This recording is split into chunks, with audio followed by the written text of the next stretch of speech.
আসসালামু আলাইকুম সুধী দর্শক, আশা করি আপনারা ভালো আছেন।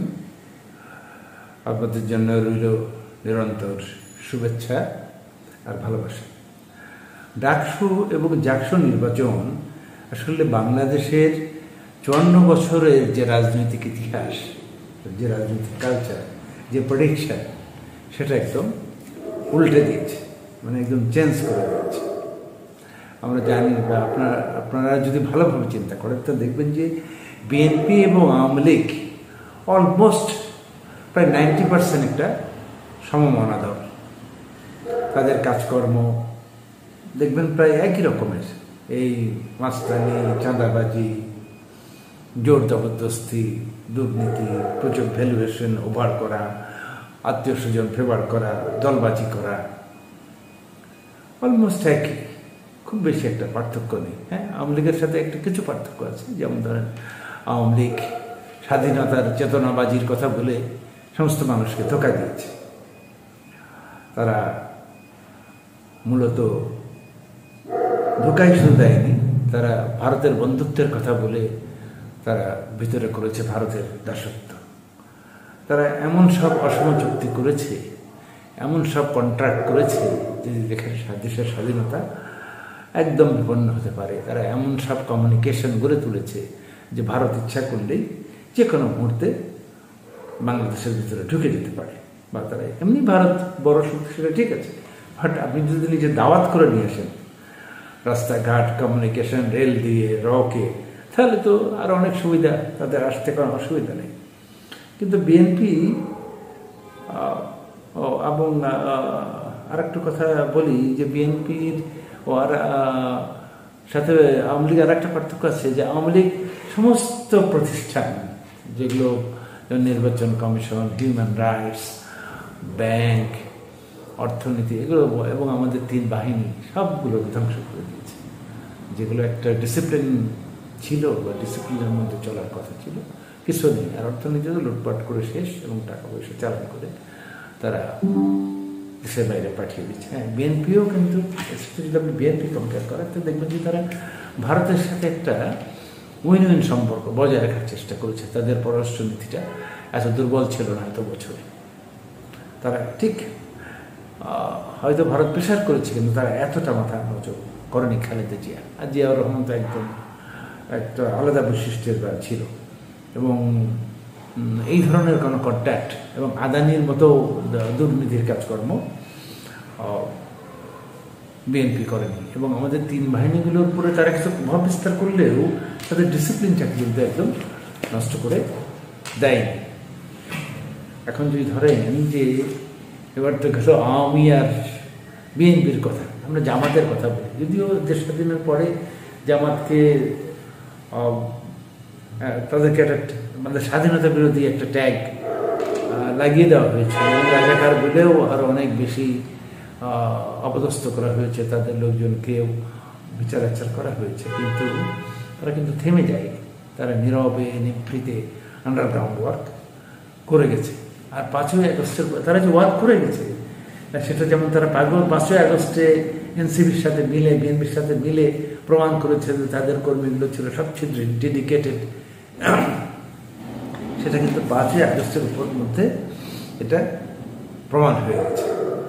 আর এই যে 5ই আগস্টের পরে যেহেতু বিএনপি, আওয়ামী লীগ তো এখন নেই, যেহেতু বিএনপি সবচেয়ে বড় দল এবং তাদের ভোট ব্যাংক আছে, তাদের স্ট্রাকচার একেবারে সেন্ট্রাল টু ইউনিয়ন পর্যন্ত তাদের কমিটি আছে, সেই তুলনায় তো এনসিপির কিছু নেই। তাদের ভোট ব্যাংকও নেই, তাদের কোনো পরিচিতিও নেই, এবং তাদের ওই রকম একেবারে গ্রাসরুট পর্যন্ত তাদের সংগঠনও নেই।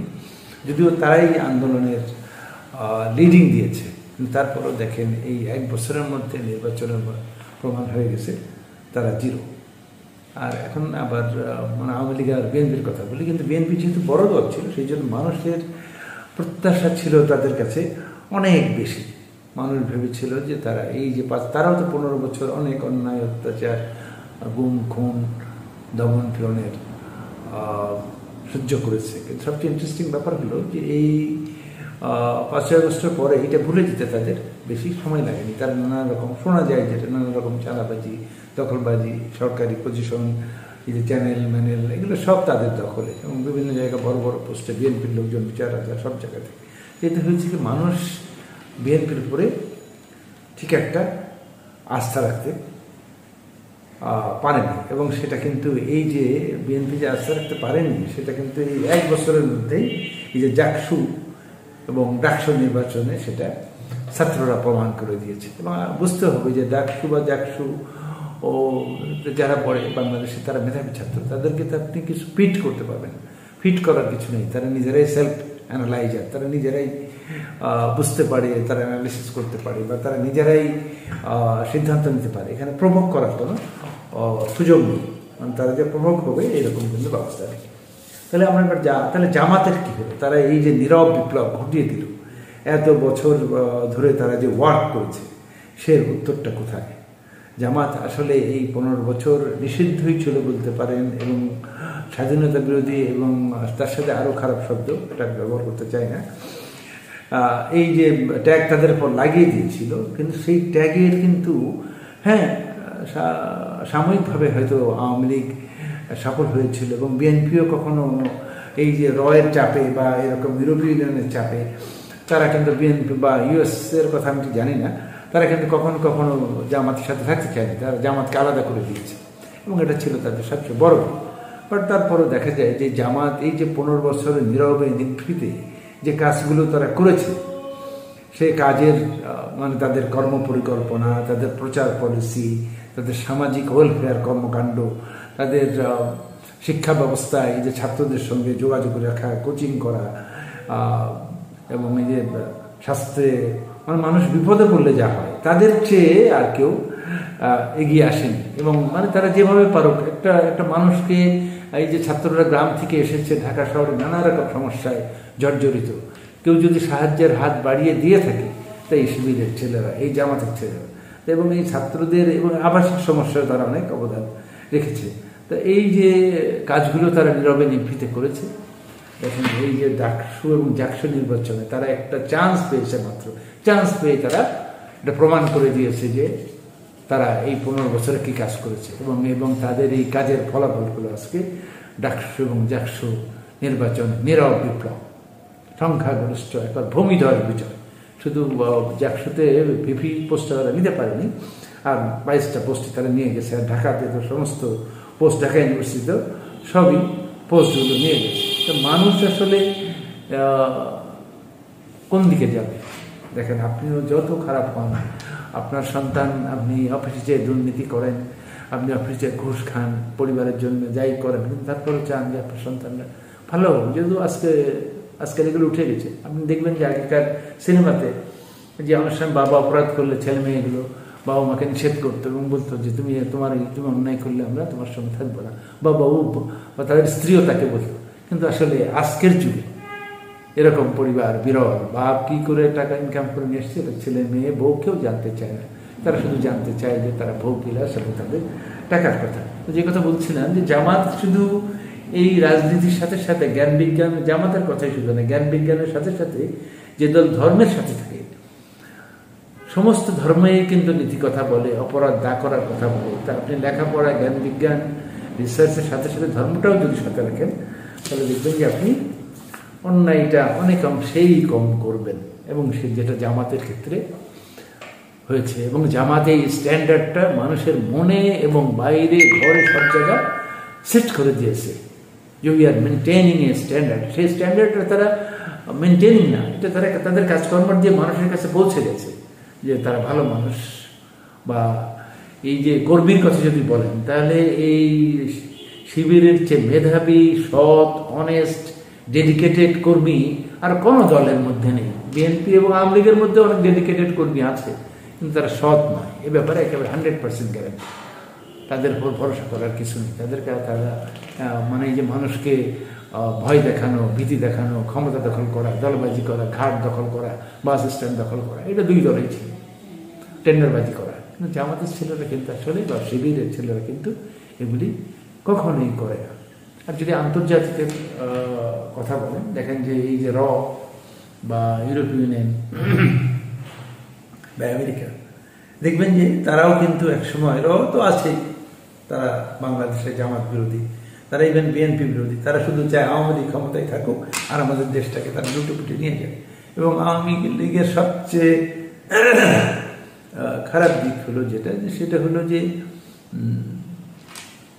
মানে বাংলাদেশে এই মুহূর্তে আমি বলতে, বাংলাদেশের মানুষ সব কিছু মানতে রাজি আছে, কিন্তু তারা আর ভারতের কোনো কিছু মানতে রাজি নয়। কারণ এই 54 বছরে ভারতের বিরুদ্ধে মানুষের ক্ষোভ ফুসতে ফুসতে ফুসতে ফুসতে এমন একটা জায়গায় গেছে যে মানুষ একদম চরম ভারত বিদ্বেষী হয়ে গেছে, বাংলাদেশের জনগণ। তো এই যে আওয়ামী লীগ রাজনীতি করে পালিয়ে গেছে কোথায়? আওয়ামী লীগ রাজনীতি করে পালিয়ে গেছে ভারতে, আর এটাই হলো তাদের সবচেয়ে মাইনাস পয়েন্ট। সবচেয়ে মাইনাস পয়েন্ট কি, যে তারা ভারতে আছে এবং ভারতে বসে তারা নানা রকম ফন্দি পেকিয়ে প্রোপাগান্ডা প্রভোগ যাই বলেন এটা করার চেষ্টা করছে। তা সাধারণ মানুষ কিন্তু এটা ভালোভাবে নিচ্ছে না। এরপর আসি এনসিপির কথা। এই যে আন্দোলনে, কোটা আন্দোলন থেকে, এই বৈষম্য বিরোধী আন্দোলন থেকে তারা কিন্তু এই আওয়ামী সরকারকে পতন তারা ঘটিয়েছিল। যদিও সাথে বিএনপি, জামাত, শিবির, সাধারণ মানুষ, গোটা বাংলাদেশের মানুষ মাঠে নেমেছিল, কিন্তু লিডিংয়ে ছিল এই বৈষম্য বিরোধী ছাত্রদল। এবং সরকার গঠনেও তারা ব্যাপক ক্ষমতা রেখেছিল বলে আমার মনে হয় না, যদিও তাদেরকে 2টা পোস্ট দেওয়া হয়েছিল। সরকার গঠনে ব্যাপক ক্ষমতা রেখেছিল মনে হয় বিএনপি কিছুটা, এবং অন্যান্য বাংলাদেশের সুধীজন যারা, তারাও রেখেছিল। কিন্তু দেখেন এই 1 বছরের মধ্যে এনসিপি নিশ্চিহ্ন হয়ে গেছে, আমি ঠিক বলবো না, কিন্তু ডাকসু এবং জাকসুতে এমন অবস্থা হয়েছে যে তারা, যেখানে ডাকসুতে পুরা দল সমস্ত আসনই এনসিপির পাওয়ার কথা ছিল, মানে এই ছাত্র দল এনসিপি বা এই বৈষম্য বিরোধী ছাত্র দলের দল যারা এই আন্দোলনটা করেছে, কিন্তু দেখেন তারা একটা সিটও আনতে পারেনি। আবার বোধহয় বোধহয় পেয়েছে, জাকসুতে একটা বা 2টা সিট পেয়েছে, কিন্তু এটা কিন্তু হওয়ার কথা ছিল না। মানুষের প্রত্যাশা কিন্তু তাদের কাছে, এবং তাদেরই কিন্তু উচিত ছিল, উচিত না মানে তাদেরই সবগুলো আসন দখল করার কথা। কিন্তু তারা 1 বছরের মধ্যে, আমি শেষ হয়ে গেছে সেটা বলবো না, কিন্তু তাদের 1 বছরের মধ্যে দে অলমোস্ট কাম টু জিরো। তারা কিন্তু প্রায় জিরোতে এসে পড়ে গেছে। তাই আসলে মানুষ ঠিক বলবো না, মানে এই যে ছাত্ররাও যেমন শিক্ষিত মানুষ, সংবেদনশীল মানুষ, অ্যানালাইসিস করবার মতো ক্ষমতা রাখে। বাংলাদেশের মানুষ যারা গ্রামে গঞ্জে আছে, হয়তো অনেকেই পারে না, অনেকের কথা শুনে নির্বাচন দিয়ে দেয়, তারপরে মানুষ বুঝতে শিখেছে। সেই 15 বা 20 বছরের মানুষ এখানে একবার নির্বাচন হয়েছিল, আজকের মানুষ অনেক পার্থক্য এখানে। যদি অনেকে বলছেন যে জাকসু নির্বাচন মানে জাতীয় নির্বাচন নয়, কিন্তু আমরা আবারও বলি জাকসু নির্বাচন মানে জাতীয় নির্বাচন না হলেও কিছুটা প্রভাব তো পড়বেই, এবং দেখবেন যে এরকম হয়তো কিছু একটা ঘটে যেতে পারে। এবং বাংলাদেশের 92% মানুষ মুসলিম, তারা যদি মানে ধর্ম সহ কোনো আদর্শ দল পায়, মানুষ এখন আর ওই আগেকার চেতনার কথা শুনতে চায় না।